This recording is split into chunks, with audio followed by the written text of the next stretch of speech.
So you could just lock me up? Nah. Just bury me in the ocean with my ancestors that jumped from the ships. Because they knew death was better than bondage.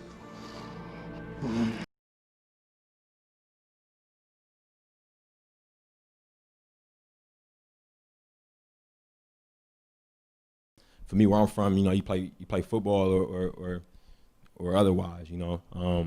And I've been playing my whole life, and coming up, I was kind of like this, you know, it's kind of like this creature of two worlds. You know, I went to private school, you know, but I lived in some of the more difficult neighborhoods in the Bay Area.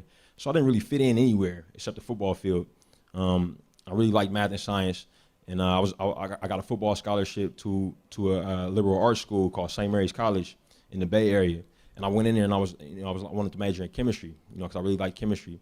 And I figured that if football didn't work out, I could always go to med school, become a doctor. And that school, because it was a liberal arts school, they made you take these creative writing classes. So I took this creative writing class taught by this professor who's also a novelist named Rosemary Graham. And the first day of class, we sit down and she's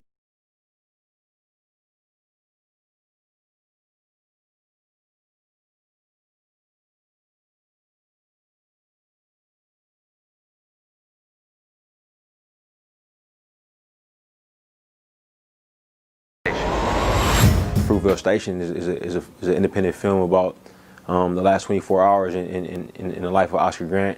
It's based on a true story. You know, Oscar Grant was someone who was shot in an officer-involved shooting on a BART station, on a Fruitvale BART station in Oakland, California, on New Year's Day, 2009. It was interesting because I always liked watching movies, and I mean, like, I watched a lot of pop culture films until I knew I wanted to become a filmmaker. So, you know, when I was young, you know, it was watching, you know, my dad would take me to see Boys in the Hood when I was a baby. It took me to see Spike Lee, Spike Lee's films when I was a baby, Malcolm X, you know, when I remember really closely seeing it in the theater when it came out.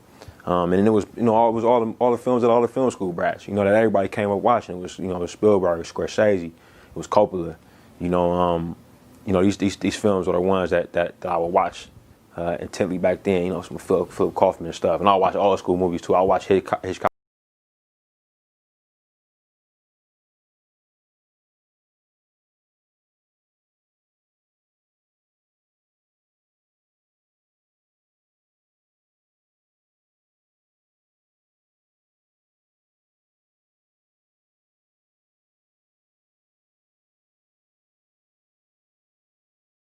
Black Panther blew past box office estimates in its opening weekend. Huge crowds of people packed into theaters across the country to see this new superhero movie. So far, the film has raked in an estimated $192 million in the U.S. and Canada. That makes it the fifth highest grossing opening weekend in Hollywood history.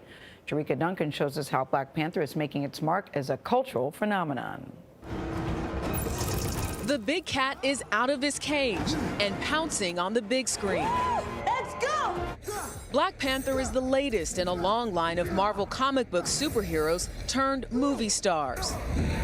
And this one has fans in a feline frenzy. Fantastic. Fantastic. Easily the best Marvel movie. I was just so looking forward to this movie since the day the trailer came out.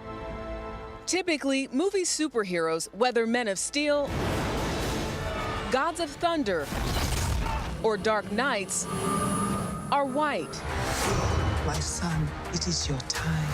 So Black Panther has appealed to comic book fans as well as a more general black audience. And when those audiences intersect, there's super excitement. This is what y'all feel like all the time? I would love this country too. The film holds special